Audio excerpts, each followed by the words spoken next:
널리 알려진 바와 같이 모세는 이스라엘 민족을 이집트에서 구원해낸 민족의 영웅이자 지도자이다. 뿐만 아니라 그는 오늘날 유대교의 기본 경전인 토라, 즉 모세오경을 쓴 저자로 알려져 있으며 여호와 하나님으로부터 십계명을 전달받아서 인간 사회의 윤리적 기초를 제시한 인류의 스승이다. 성경에서 언급하고 있는 바와 같이 그는 이전에도 없었고 그 이후에도 없었던 위대한 리더였으며 하나님과 얼굴을 마주하고 대화를 나눈 인물이었다. 성경을 읽어본 사람이라면 그가 드라마틱한 삶을 살았다는 것을 알고 있을 것이다. 그는 이집트에서 살아가던 히브리 민족의 아들로 태어났다. 그러나 파라오가 히브리 민족의 번성을 우려하여 그들의 남자아이를 죽이라는 명령이 내려졌을 때 갈대상자에 실려 강을 떠내려가다가 애굽의 공주에 의해 발견되어 구조되었다. 그 후 파라오의 궁궐에서 특권을 누리는 왕자로 성장했다. 어느 날 동족인 히브리 민족 사람이 애굽인에 의해 구타당하는 것을 목격했다. 의로운 분노를 참지 못하고 그 애굽인을 살해했다. 그 결과 그는 애굽을 탈출하여 광야로 피신해야만 했다. 성경에서는 그 과정을 비교적 상세하고 담담하게 서술한다. 광야에서 고된 나그네 생활을 40년간 한 모세는 80세가 되어서야 여호와 하나님의 부르심을 받는다. 그 이후의 역사는 우리가 잘 아는 출애굽기의 이야기다. 그런데 여기서 주목하고 싶은 부분은 모세가 광야로 피신한 이후부터 하나님의 부르심을 받기 전까지의 40년 동안의 이야기가 성경에는 전혀 없다는 것이다. 광야에 도착해서 만난 여인 십보라와 결혼하여 그의 장인의 양떼를 돌보는 목자로 살며 아들 게르솜을 낳았다는 이야기 다음에는 모세가 떨기나무 가지 앞에서 하나님의 음성을 듣는 장면이 나온다. 나는 늘 궁금했다. 그는 광야에서의 40년을 지내는 인생의 긴 공백 기간에 어떤 생각을 했을까? 그는 왜 40년 동안 어떠한 글이나 기록을 남기지 않았을까? 왜 성경에는 그 시간에 대한 아무 설명이 없는 것일까? 그러한 의문들은 내가 태어나고 자란 서울을 떠나 청주로 온 이후로 더 커졌다. 40여 년간 살아온 고향이자 문명의 중심지. 서울을 떠나 연고도 없는 낯선 땅에서 살아가는 것이 내게는 광야 생활처럼 느껴졌다. 고된 노동으로 인해 삶을 돌아볼 여유조차 별로 없었다. 하지만 그럼에도 불구하고 나는 틈틈이 청주에서 느끼고 생각했던 바를 글로 쓰고 기록을 남겨왔다. 조금은 원통하고 조금은 우울한 마음을 달래보기 위해서였다. 나는 스스로의 어리석음과 부족함 때문에 광야 생활을 하는 것이지만 모세는 좀 다르지 않은가? 원통하고 억울한 마음이야 나보다 모세에게 더 크지 않을까? 그는 억압받는 동족을 위해서 분연하게 일어섰던 결과로 광야 생활을 했기 때문이다.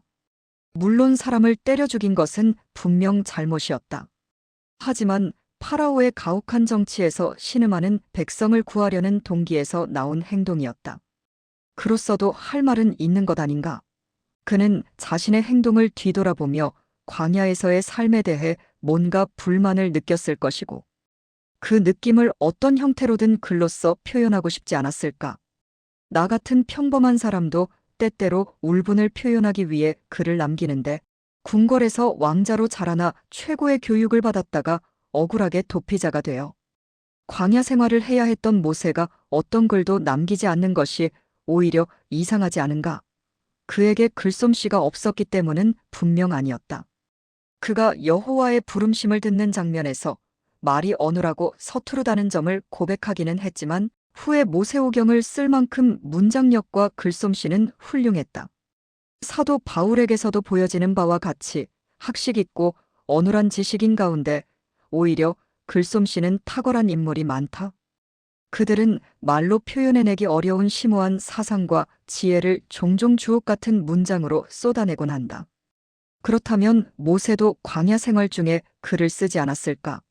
모세오경 가운데 출애굽기 이하의 글, 즉 레위기, 민수기, 신명기는 분명하게 여호와로부터 부르심을 받고 난 이후에 민족을 구원해내는 과정에서 저술된 것이다. 그렇다면 창세기는 혹시 그가 광야에서 쓴 글이 아닐까? 만약 창세기도 아니라면 광야 생활 중에 모세가 남긴 글은 없는 것일까? 나는 이런 의문을 지니고 성경 주석서를 찾아보거나 목사님께 물어보기도 했다. 하지만 대답은 창세기 역시 출애굽 이후에 쓰여졌다고 보는 것이 일반적이며 모세오경 이외에 그가 썼다고 알려진 글은 없다는 것이었다. 나와는 비교할 수 없을 정도로 성품이 온유하여 가만히 참고 견딜 수 있었던 것일까? 나는 아직 청주에서 혼자 살아가고 있다. 그런데 나이가 들수록 아직 아들이 없음에도 불구하고 나와 나의 가족에 대한 기록을 남겨두어야겠다는 생각을 하게 되었다. 인간의 삶은 유한하고 나의 삶도 언제인가는 종말을 맞게 될 것이다. 그러하기에 나의 후손에게 나의 삶과 생각을 전해줄 수 있는 방법은 글을 쓰는 것이었다. 2022년에 어머니가 돌아가시고 2023년에 아버지의 산소를 충남 예산에 있는 추모공원으로 이장한 이후 나는 우리 가족의 내력에 대한 글을 남기고 싶은 욕망이 더 강해졌다. 혹시 모세도 그렇지 않았을까? 성품이 지상의 누구보다도 온유하여 이집트에서 있었던 일을 참고 견뎌낼 수도 있었을 것이다. 하지만 그의 아들에게 자기가 이집트에서 경험했던 일, 집안의 내력, 그리고 아브라함에서 시작하는 민족의 역사에 대해서 알려주고 싶은 마음은 있지 않았을까? 더구나 그의 아들은 모세와 달리 이방인의 땅에서 태어나고 자랐다. 모세가 아무리 말로써 자세하게 집안의 내력에 대해 설명해 본들 아들에게는 먼 이방에서 벌어진 일이고 호랑이 담배 피던 시절의 일이다. 인간은 자신이 경험해보지 못한 일에 대해서 실감나게 공감할 수 없고 공감되지 않는 일에 대해 오래도록 상세하게 기억할 수 없는 법이다. 게르솜이 아무리 총명했다고 해도 머나먼 서쪽 지방의 낯선 문명에 관한 아버지의 이야기를 다 기억할 수는 없었을 것이다. 모세의 입장에서는 말로서만이 아니라 글로 남김으로써 그의 후손에게 분명하게 전해줄 필요성을 느끼고 있었을 것이다. 그렇다면 오늘날 우리가 보는 창세기에서 아브람에서 시작해서 요셉에 이르는 민족의 역사에 대해 모세는 부르심을 받기 이전에 이미 서술해 두었을 가능성도 있지 않을까? 모세가 80이 되어서야 부르심을 받았다는 점을 고려해보자. 모세는 자신의 노쇠함을 느꼈을 것이고 자신이 죽기 전에 기록을 남겨야 함을 자각하고 있었을 것이다. 그런 점에서 나는 아브람 이후를 기술하는 창세기의 어느 대목은 모세가 출애굽하기 전에 썼을 것이라고 생각한다. 그 후에 이스라엘 백성들과 함께 광야에서 생활할 때 그 초고의 내용을 보완하고 가다듬었을 것이다.